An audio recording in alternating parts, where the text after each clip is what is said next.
سب سے پہلے ایک حدیث کے ذریعے سے ہم لوگ ایک بات سنتے ہیں، پھر ایک آیت کے ذریعے سے ہم لوگ ایک بات سمجھیں گے۔ حضرت انس رضی اللہ تعالی عنہ سے ایک روایت ہے، اور اس حدیث کو امام البانی رحمۃ اللہ علیہ نے اپنی کتاب الصحیحہ کے اندر ذکر فرمایا ہے، 1740/9 کے اندر عربی نسخے کے اندر ہے، اور اردو میں 590/5 کے اندر اردو نسخے میں یہ روایت موجود ہے۔ اللہ کے نبی صلی اللہ علیہ وسلم نے فرمایا، اول ما تفقدون من دینکم الامانہ وآخرہ الصلاۃ۔ نبی صلی اللہ علیہ وسلم نے کہا کہ تمہارے دین میں سے تم سب سے پہلی چیز جو تم گم پاؤ گے، کھو دو گے، وہ چیز امانت داری ہے۔ امانت داری، جس چیز کو تم اپنے دین میں سے سب سے پہلے گم پاؤ گے، کھو دو گے، وہ امانت داری ہے۔ وآخرہ الصلاۃ، اور آخری چیز جو تم گم کر دو گے تمہارے دین میں سے، وہ نماز ہے۔ پہلی چیز امانت داری اور آخری چیز نماز۔ اس حدیث میں غور کرنا چاہیے۔ پہلی بات تو اس حدیث میں یہ معلوم ہوتا ہے کہ امانت داری اور نماز یہ دین ہے۔ امانت داری اور نماز یہ دین ہے۔ اللہ کے نبی صلی اللہ علیہ وسلم نے اسی وجہ سے کیا کہا کہ تم اپنے دین میں سے پہلی چیز جو کھوؤ گے، گم پاؤ گے، وہ امانت داری ہے، اور آخری چیز کیا ہے؟ نماز ہے۔ تو امانت داری اور نماز یہ دونوں دین ہیں، اور یہ دونوں ختم ہوگی۔ آدمی سے کبھی امانت داری چلی جائے گی، اور جاتے جاتے جاتے جاتے اس کی آخری چیز کیا جائے گی؟ نماز چلی جائے گی، اس کی نماز چلی جائے گی۔ یعنی امانت داری پہلے اٹھے گی، آخری نماز۔ اب سوچئے کہ جس کے اندر نماز نہیں ہے، یا تو جس کے اندر امانت داری نہیں ہے، تو دین کا حصہ اس کے اندر کم ہے، دین کا حصہ اس کے اندر کم ہے۔ اسی وجہ سے علامہ ابن باز رحمۃ اللہ علیہ نے نور علی الدرب کے اندر یہ کہا ہے کہ الذی لا یصلی لا دین لہ، جو آدمی نماز نہیں پڑھتا اس کے پاس دین نہیں ہے۔ اور سوچئے، کیونکہ اسی حدیث سے انہوں نے استدلال کیا۔ اللہ کے نبی صلی اللہ علیہ وسلم نے اتنی بڑی بات کہی ہے کہ تم اپنے دین میں سے سب سے پہلی جو چیز گم پاؤ گے وہ امانت داری ہے، اور آخری چیز جو گم پاؤ گے وہ نماز ہے۔ جس آدمی کے پاس نماز نہیں ہے، نماز نہیں پڑھتا ہے، انکار کر دیتا ہے، دین نہیں اس کے پاس، اور جس کے پاس امانت داری نہیں ہے، گویا کہ اس کے دین کا ایک حصہ چھین لیا گیا ہے، دین کا ایک حصہ چھین لیا گیا ہے۔ اب سمجھنے اور یہاں جو ڈرنے والی بات ہے وہ یہ ہے کہ ہم کو دیکھنا چاہیے کہ ہمارے اندر امانت داری باقی ہے اور نماز ہے کہ نہیں۔ اچھا، ایک بات یہ ہے کہ اس امانت داری کو ہم کیسے بچا کر رکھیں گے؟ امانت داری کو کیسے بچا کر رکھیں گے؟ اس دینداری کو، جو دین ہے، اس کو کیسے گم ہونے سے، کھونے سے کیسے بچایا؟ ایک حدیث ہے، اس سے معلوم ہوتا ہے کہ اس کو کیسے بچایا جا سکتا ہے۔ صحیح بخاری میں یہ روایت حضرت حذیفہ رضی اللہ تعالیٰ عنہ اس حدیث کے راوی ہیں، حدیث نمبر 7080/6 کے اندر صحیح بخاری میں یہ روایت موجود ہے۔ حضرت حذیفہ رضی اللہ تعالیٰ عنہ کہتے ہیں کہ اللہ کے رسول صلی اللہ علیہ وسلم نے ہم لوگوں کو 2 حدیث بتلائی۔ کہتے ہیں کہ ایک حدیث کو تو ہم نے دیکھ لیا، اور دوسری حدیث کا انتظار کر رہے ہیں۔ ایک حدیث کو جو بتلایا اللہ کے نبی صلی اللہ علیہ وسلم نے، اس کو ہم نے دیکھ لیا، وہ زمانہ دیکھ لیا، وہ وقت دیکھ لیا، اور ایک کا انتظار کر رہے ہیں۔ فرماتے ہیں کہ اللہ کے نبی صلی اللہ علیہ وسلم نے پہلی بات جو بتلائی، کہا کہ ان الامانہ نزلت فی جذر قلوب الرجال، کہ امانت داری، امانت لوگوں کے دلوں کے جڑوں میں نازل ہوئی، لوگوں کے دلوں کے جڑوں میں نازل ہوئی۔ ثم علموا من القرآن ثم علموا من السنہ، اللہ کے نبی صلی اللہ علیہ وسلم نے کہا کہ اس امانت کو لوگوں نے قرآن سے سیکھا اور سنت سے سیکھا۔ اس امانت کو لوگوں نے کس سے سیکھا؟ ان کے جڑوں میں، سینے کے دل کے جڑوں میں تو اتر گیا، اللہ تعالیٰ نے اتار دیا ہے، لیکن اس کو سیکھے کیسے؟ قرآن سے اور سنت سے، قرآن سے اور سنت سے سیکھے۔ اور حضرت حذیفہ رضی اللہ تعالیٰ عنہ کہتے ہیں کہ دوسری حدیث نبی صلی اللہ علیہ وسلم نے امانت کے اٹھنے کے بارے میں بیان کیا۔ آپ نے کہا کہ امانت کیسے اٹھے گا؟ ایک آدمی سویا رہے گا اور اس کے دل سے امانت چھین لیا جائے گا، سویا رہے گا، امانت چھین لیا جائے گا اور اس کا صرف داغ باقی رہے گا، اس کے دل میں امانت داری کا صرف داغ باقی رہے گا، پھر سوئے گا اور پھر دوبارہ جو داغ دھبا ہے یہ سب چھین لیا جائے گا۔ اور وہ آدمی کی مثال اللہ کے نبی صلی اللہ علیہ وسلم نے دیا کہ دیکھو، اگر تم آگ کا انگارہ اپنے پیر پر لڑکا دو گے تو کیا ہوتا ہے؟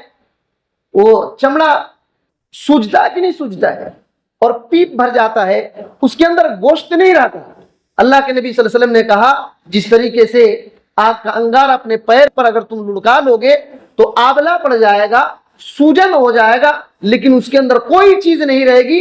دل میں اسی طریقے سے ایک آبلہ کی طرح رہے گا، لیکن اس کے دل میں امانت داری نہیں رہے گی۔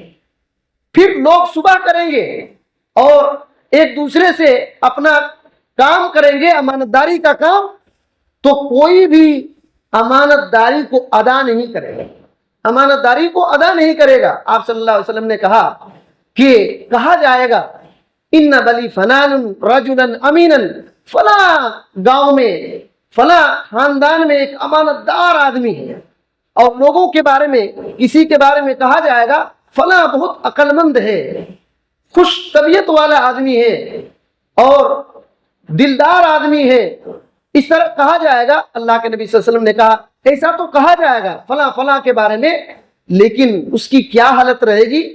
ما کان فی قلبہ مثقال حبۃ خردل من الایمان، جس آدمی کے بارے میں یہ کہا جائے گا کہ فلاں امانت دار ہے، فلاں گاؤں کا، فلاں قبیلے کا، اس آدمی کی یہ حالت رہے گی کہ اس کے دل میں رائے کے دانے کے برابر بھی ایمان نہیں رہے گا، رائے کے دانے کے برابر بھی ایمان نہیں رہے گا، لیکن لوگ بولیں گے کہ فلاں امانت دار ہے۔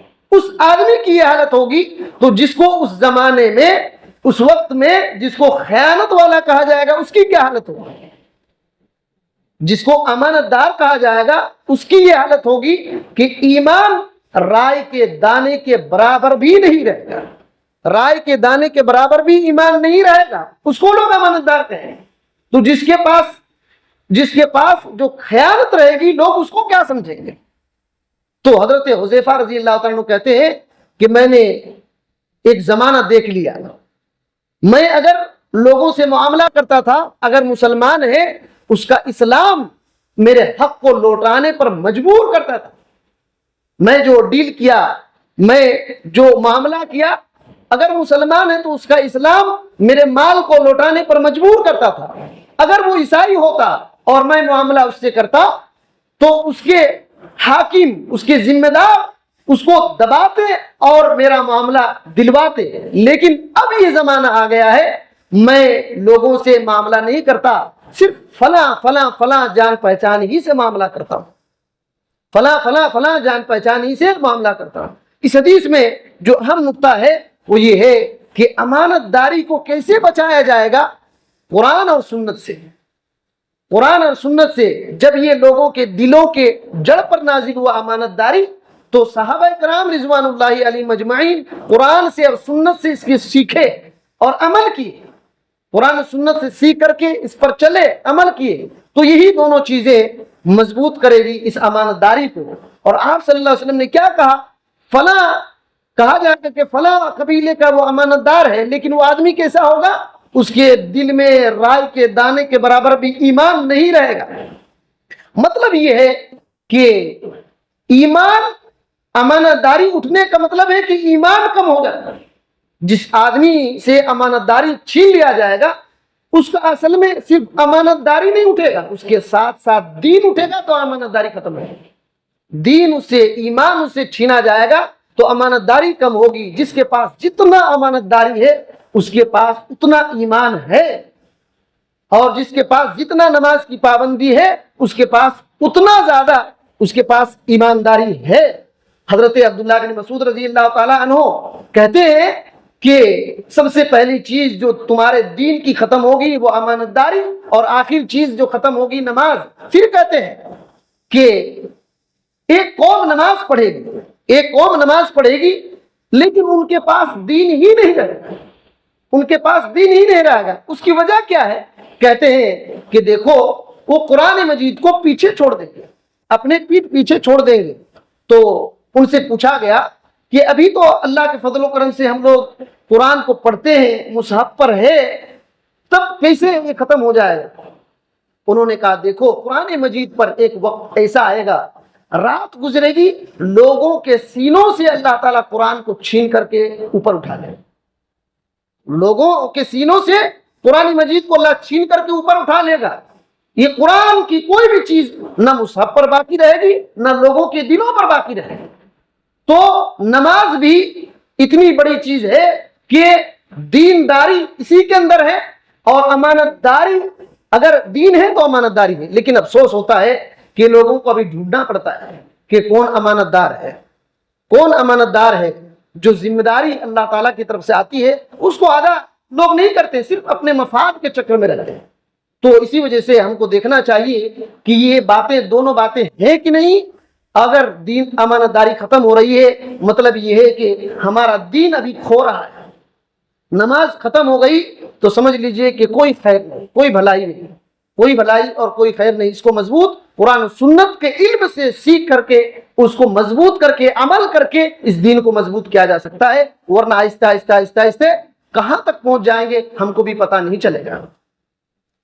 ایک آیت کریمہ کے ذریعے سے ایک بات ہم لوگ سمجھتے ہیں. اس آیت کریمہ کو سورہ الانعام، سورہ الانعام جو 6 نمبر کی سورہ ہے، اس کی آیت نمبر 120 پر 2 میں اللہ تعالیٰ نے کہا اومن کان میتا فاحییناہ وجعلنا له نورا یمشی بہ فی الناس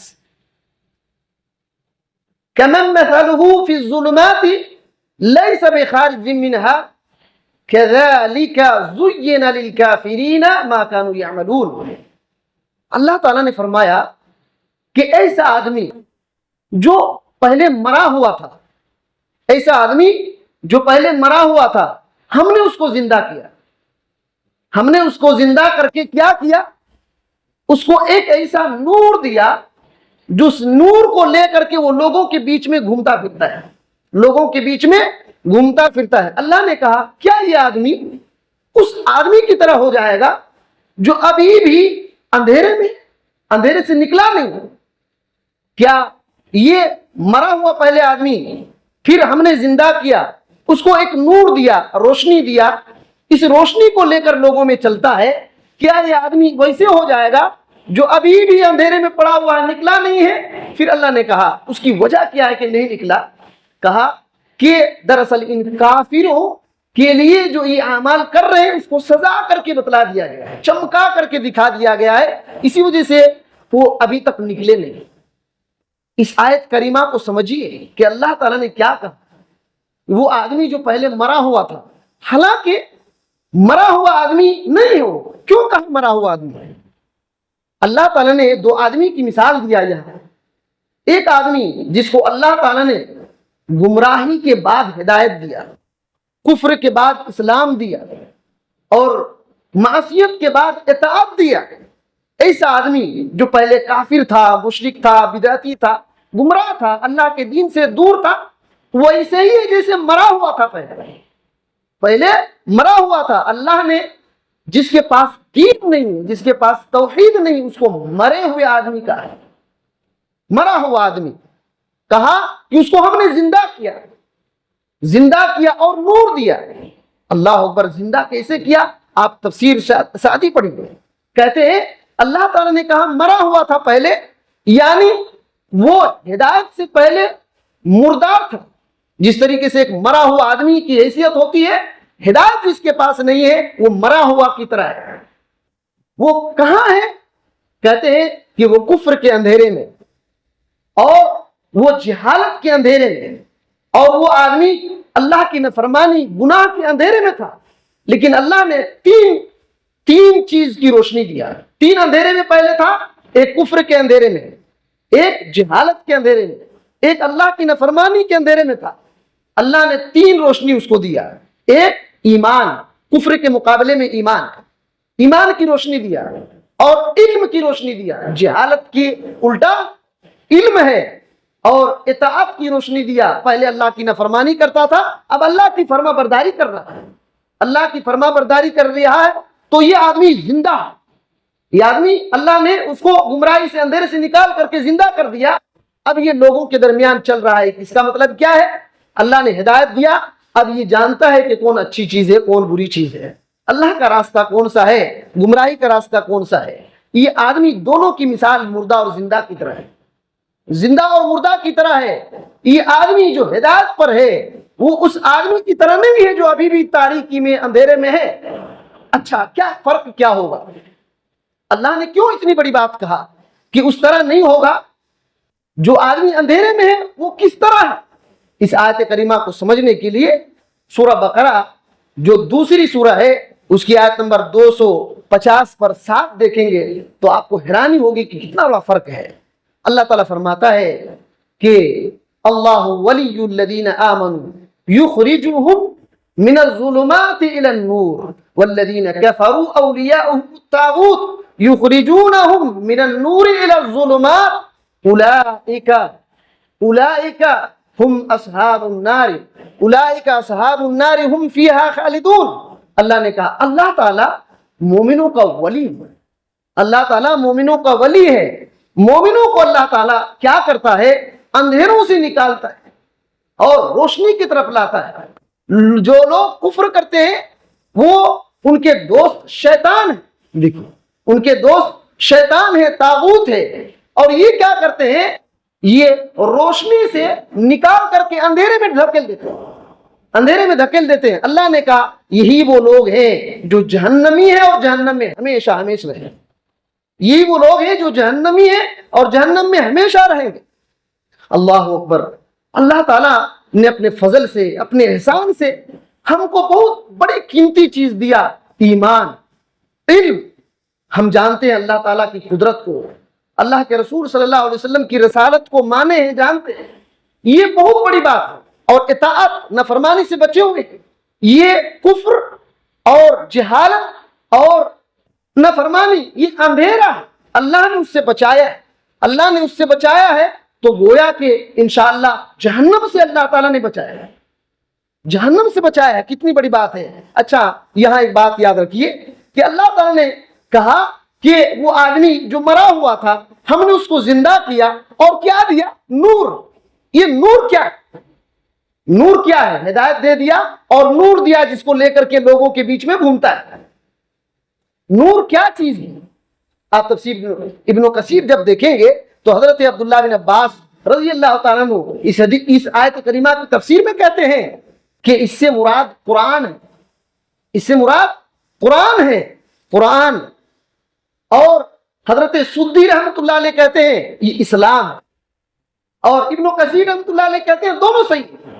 اللہ تعالیٰ نے قرآن اور اسلام کے ذریعے سے ایک نور دیا. پہلے آدمی مردہ ہوا تھا، مرا ہوا تھا، جہالت پر، کفر، شرک اور دین پر نہیں تھا. اللہ نے اس کو زندہ کس طرح سے کیا؟ اسلام دے کر اور قرآن دے کر. اسلام دے کر اور قرآن دے کر کے اللہ نے زندہ کیا ہے. اللہ اکبر. جس کے پاس اسلام ہے وہ زندہ آدمی ہے. جس کے پاس قرآن مجید کی تعلیم ہے اس کے پاس ایک روشنی، اس کے پاس ایک روشنی ہے. اس کے ذریعے سے حق کیا ہے، باطل کیا ہے، جھوٹ کیا ہے، سچ کیا ہے، گمراہی کیا ہے اور ہدایت کیا ہے وہ دیکھتا ہے اور اس کے حساب سے لوگوں سے معاملہ کرتا ہے، چلتا ہے، پھرتا ہے، اپنا کاروبار کرتا ہے. جو کچھ کرنا ہے دین کا وہ کرتا ہے، اسی کی روشنی میں کرتا ہے. اللہ کے نبی صلی اللہ علیہ وسلم کی ایک حدیث ہے اس بات کو سمجھنے کے لیے کہ اللہ تعالیٰ نے کس طریقے سے اسلام کے ذریعے سے لوگوں کو زندہ کیا اور ہدایت دیا. یہ سنن ترمذی کی حدیث ہے. سنن ترمذی کی حدیث نمبر 2640 پر 2 کے اندر یہ روایت موجود ہے. حضرت عبداللہ بن عمرو بن العاص رضی اللہ تعالیٰ عنہ کہتے ہیں سمعت رسول اللہ صلی اللہ علیہ وسلم، میں نے رسول اللہ صلی اللہ علیہ وسلم کو یہ کہتے ہوئے سنا، آپ کہہ رہے تھے ان اللہ عز وجل خلق خلقہ فی ظلمت، کہ اللہ تعالیٰ نے اپنی مخلوقات کو اندھیرے میں پیدا کیا. دیکھیے اللہ نے اپنی مخلوقات کو اندھیرے میں پیدا کیا اور پھر کیا فَأَلْقَى عَلَيْهِم مِّن نُّورِهِ، اللہ تعالیٰ نے اپنا نور ان لوگوں میں ڈالا. اپنا نور اللہ تعالیٰ نے مخلوق کو اندھیرے میں پیدا کیا تھا، اندھیرے میں تھے، اللہ نے اپنا نور ڈالا، اپنا نور ڈالا.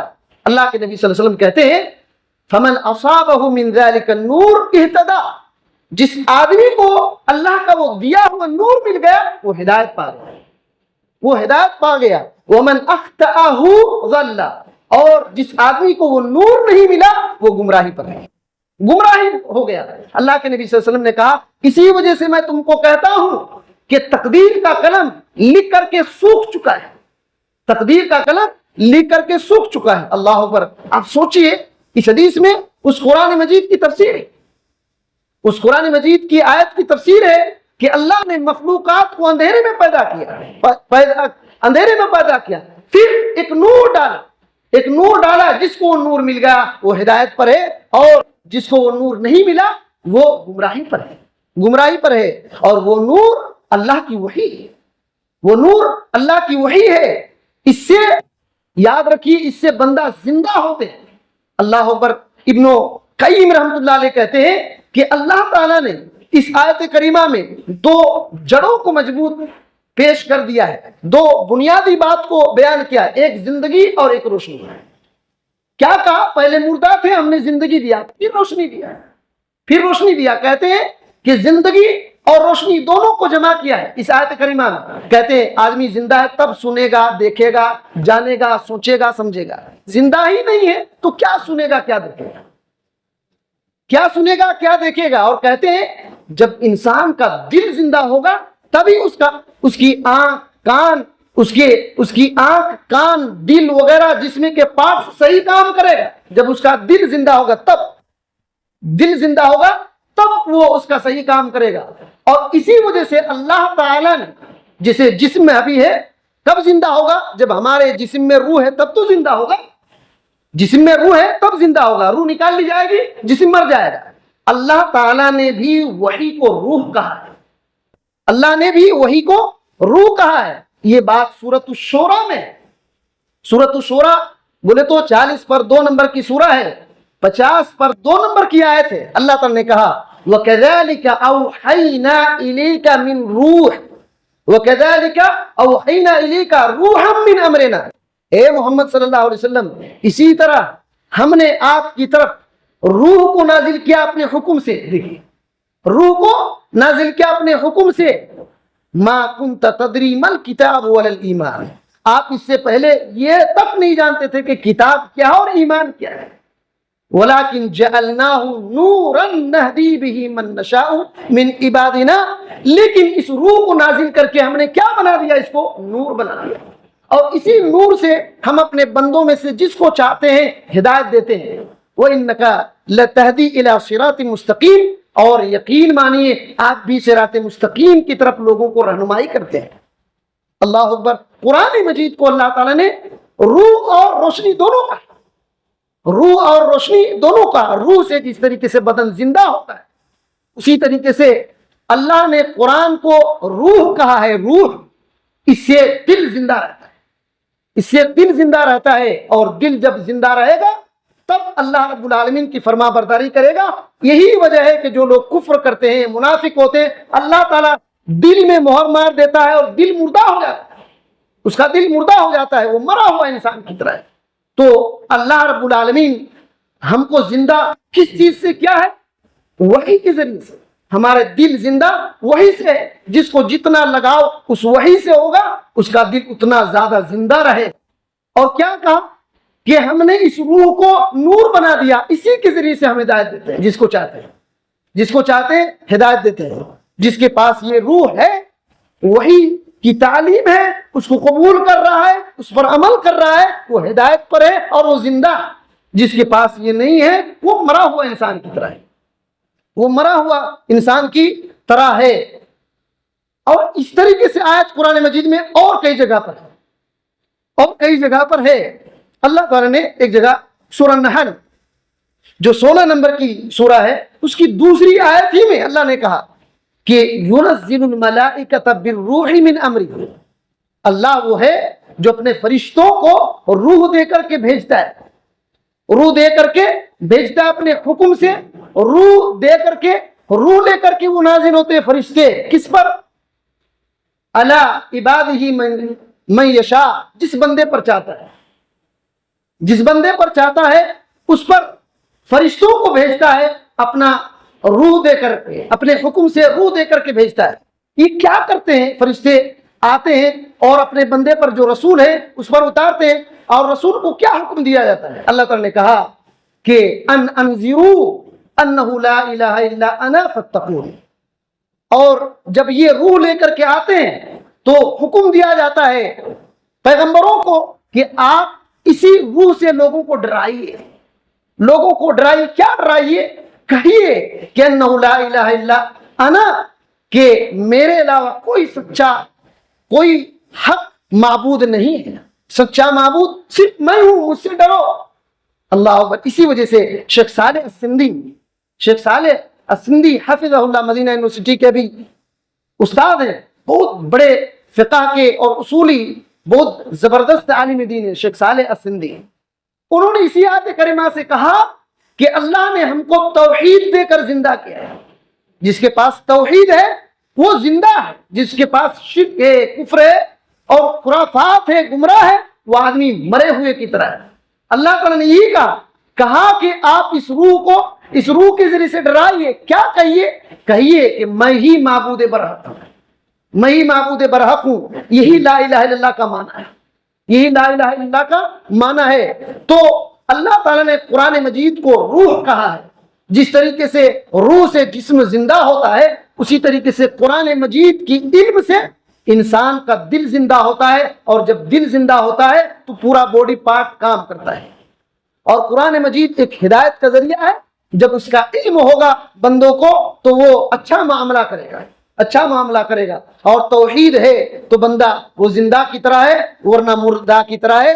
اور یہ اندھیرا سے کیوں نہیں نکل رہے، اللہ نے اس کا علاج بتلا دیا کہ جو یہ عمل کر رہے ہیں اس کو شیطان نے پیش کر دیا ہے سزا کر کے، اسی وجہ سے سمجھ رہے ہیں کہ گمراہی میں بھی رہ کر سمجھ رہے ہیں کہ ہم حق پر ہیں، ہم حق پر ہیں، گمراہی میں رہ کر کے، شرک میں رہ کر کے سمجھ رہے ہیں کہ ہم حق پر ہیں، تو اسی طریقے سے اندھے ہو جاتے ہیں، اسی طریقے سے اندھے ہو جاتے ہیں۔ لہذا دیکھیے ہم کو چیک کرتے رہنا چاہیے اپنے دل کے بارے میں کہ ابھی زندہ ہے کہ نہیں، قرآن مجید کے علم ہم سیکھ رہے ہیں کہ نہیں سیکھ رہے ہیں، اور سنت کا علم سیکھ رہے ہیں کہ سیکھ نہیں رہے، توحید ہمارے پاس ہے کہ نہیں ہے، اللہ تعالیٰ کا دیا ہوا نور قرآن مجید کی تعلیم پر ہم عمل کر رہے ہیں کہ نہیں کر رہے ہیں، اس سے بندہ چیک کر سکتا ہے۔ اگر یہ سب چیزیں نہیں ہیں تو اور توحید نہیں ہے تو پھر ہم مرے ہوئے کی طرح ہیں، مردار کی طرح ہیں، اور مردار